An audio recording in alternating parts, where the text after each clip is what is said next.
নতুন একটি ব্লগে আবারও স্বাগতম আপনাদের। আজ আসছি সুরিরডাঙ্গা মহাশ্মশান। এটা সুন্দলী বাজার, সুন্দলী ইউনিয়নের ভিতরে অবস্থিত। যশোর জেলা অভয়নগর উপজেলা সুন্দলী ইউনিয়নের ভিতরে অবস্থিত। তো আমি ভিডিও করছি, আপনারা একটু দেখতে থাকুন।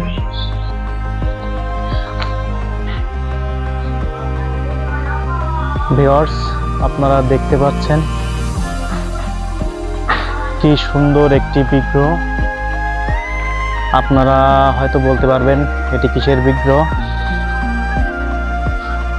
মেন যে বিগ্রহটি সেটা হচ্ছে শিব পার্বতী, অর্থাৎ এক পাশে শিব ঠাকুর এবং অপর পাশে পার্বতী। তো আপনারা জানেন শিবের অর্ধাঙ্গী পার্বতী, তার জন্যই এভাবে বানানো হয়েছে। তার পাশেই দেবাদিদেব সিংহ, আর সামনের ভাগ নিচের পাশে দেখতে পাচ্ছেন বাবা লোকনাথ। এই যে দেখুন, তার পাশে গণেশের মূর্তি আছে। বাবা লোকনাথের হাতে একটি শিবের লিঙ্গ আছে, শিবলিঙ্গ।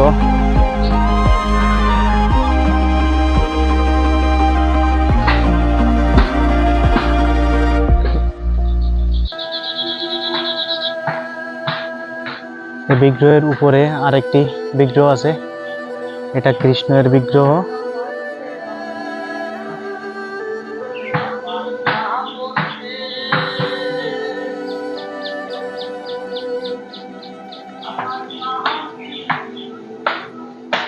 দেখতে পাচ্ছেন এপাশে পার্বতীর বিগ্রহটি দেখা যাচ্ছে, এবং আমি ওপাশ থেকে দেখাচ্ছি আর কি। ওপাশ থেকে দেখবেন আরেকটি বিগ্রহ, আপনারাই বুঝতে পারবেন। দারুণ একটা ব্যাপার, খুব অপূর্ব শৈল্পিক কাজ এটা। এবার দেখুন এপাশ থেকে ভোলা মহেশ্বরকে দেখা যাচ্ছে। আমরা একটু সামনের দিকে এগিয়ে যাব, সামনেই আরেকটি বিগ্রহ দেখা যাবে। কি সুন্দর পরিবেশ, আপনারা বুঝতেই পারছেন, নিরিবিলি পরিবেশ। এখানে তিল পরিমাণ জায়গা থাকে না মেলার সময় আর কি। দেখতে পাচ্ছেন হনুমানের বিগ্রহ, বুক চিরে বুকের ভিতরে বোঝাতে যাচ্ছে রাম সীতার ভক্ত তিনি।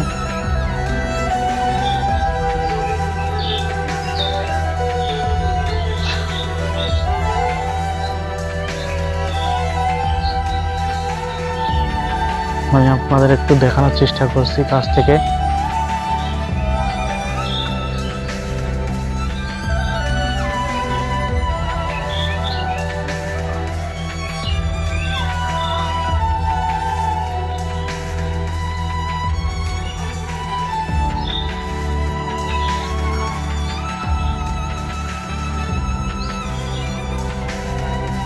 বুকের ভিতর রাম সীতা।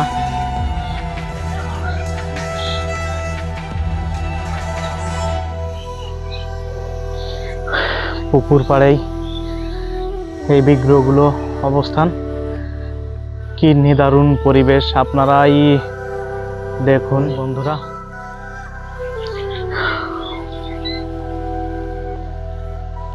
বট গাছটি কত বছরের পুরাতন আপনারা হয়তো বুঝতে পারছেন গাছের বাকলগুলো একেবারে শুকিয়ে পড়ে পড়ে গেছে, খসে খসে গেছে, কিন্তু তারপরেও জীবিত অবস্থায় এখনো আছে, নতুন কচি কচি পাতা গজাচ্ছে এটা দিয়ে।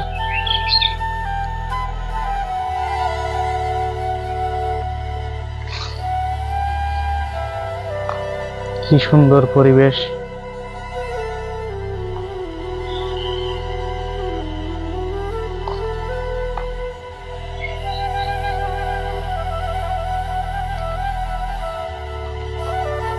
এই সেই মূল মন্দিরটি।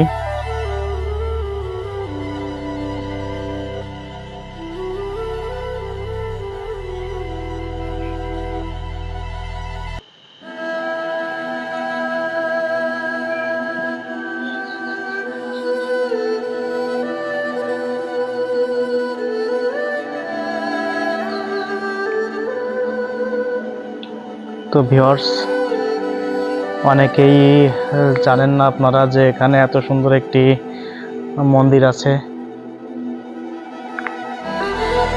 শিবের মন্দির। এখানে শিব পূজা করা হয়।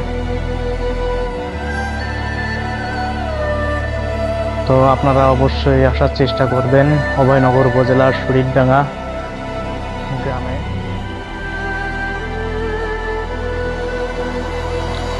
নতুন নির্মাণ করা হচ্ছে, এখনো স্বয়ং সম্পূর্ণ হয় নাই।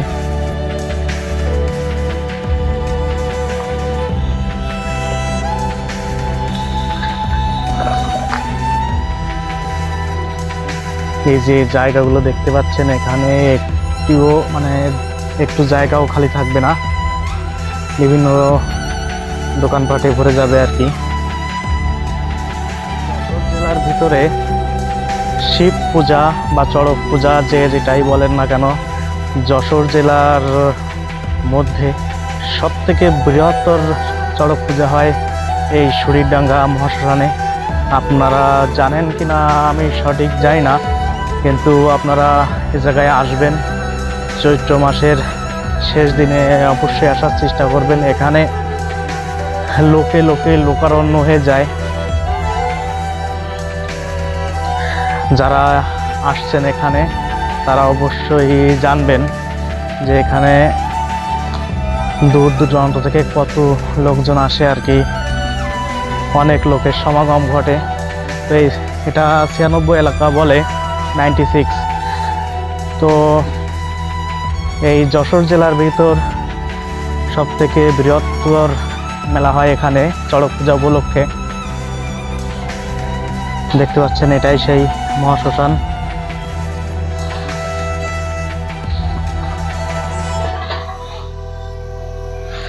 আচ্ছা কাকা, এই জায়গায় পূজা হয় বা মেলা হয় কবে?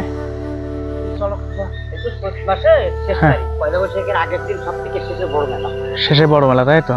আচ্ছা আচ্ছা, এখান তো দূর দূরান্ত থেকে। আগের দিন 3 দিন ধরে মেলা হয়। আচ্ছা আচ্ছা, 3 দিন ধরে। লাস্টের দিন হ্যাঁ প্রচুর লোক হয়, চারিপাশে ওই বাগানা গাছগুলি আর চারিপাশে মেলা লোকে লোকারণ্য হয়ে যায় আর কি। আচ্ছা আচ্ছা, তাই এই প্রতিমাগুলো মানে এই দুইটাই আছে আপাতত, তাই তো? হ্যাঁ। কে নির্মাণ করেছিলেন এগুলো? এটা ওই এক পলা সাধু আছে, আর আমি এই শ্মশানে এসে ওইটা টার্গেট দিলাম যে মরার আগে। আচ্ছা আচ্ছা, একটা জগৎ হঠাৎ করে এখন যে কোনো কাজে বানাইলাম, এখন ওটাই কিনছেন, এবারে সাত দেবো। আচ্ছা আচ্ছা, ওইটাকে ছেপে আনবো। দারুণ, আগে তো এত কিছুই ছিল না, আমি দেখেছি ছোটকালে থেকে। আমার বাসা হচ্ছে নেবুকাতে। হ্যাঁ, কাছের ছেলে আর কি, আপনার তো অনেক আগের থেকেই দেখে। ওখানে আমি একসময় সময় দিয়েছেন। আচ্ছা আচ্ছা, তো ঠিক আছে, ভালো থাকো বাবা। আচ্ছা আচ্ছা, ঠিক আছে, মেলার সময় আসার চেষ্টা করবো। এই সাইডে সুন্দলী, আর এটা হচ্ছে গোবিন্দপুর, এই পাশে গোবিন্দপুর। অর্থাৎ আমি যেখানটায় দাঁড়িয়ে আছি বা এই মন্দিরটার পূর্ব পাশে গোবিন্দপুর, এবং সুদূর পশ্চিমে উত্তর পাশে হচ্ছে আড়পাড়া, এবং পশ্চিম পাশে হচ্ছে গোবিন্দপুর। এই যে এটা হচ্ছে পশ্চিম সাইড, দেখতে পাচ্ছেন।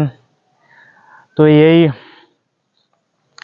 4টে গ্রামের 1 2 3 4, হ্যাঁ, 4টা গ্রামের ঠিক মাছ পয়েন্টেই এই সুরিরডাঙ্গা মহাশ্মশানের অবস্থান।